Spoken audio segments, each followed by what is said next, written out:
Hej venner, det er Bjørn fra digitalmarketing.dk. Jeg har bemærket, at der er rigtig mange af jer, der har brokket jer lidt over, at der i jeres newsfeed kommer videoer frem nogle gange, som automatisk bliver afspillet.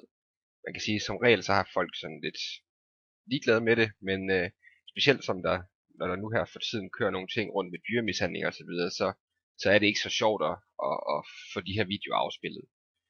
Det kan jeg godt forstå, og det rigtig mange af ikke er klar over, det er faktisk, at der er mulighed for, at man kan slå det fra i Facebooks funktionalitet, sådan at du slipper for at se de her videoer blive afspillet automatisk, og du skal trykke på dem, før der sker noget. Derfor har jeg lavet den her lille video, hvor jeg vil vise jer, hvordan man gør det sådan helt rent lavpraktisk. Måden det foregår på, det er, at du går op her.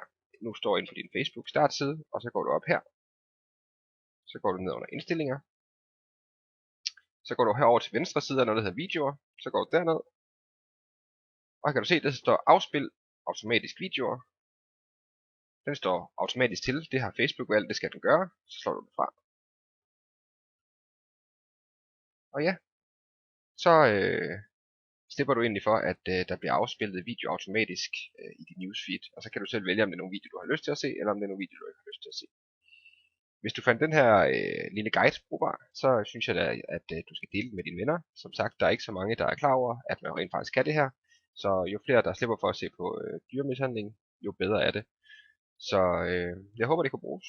Ellers fortsat god dag.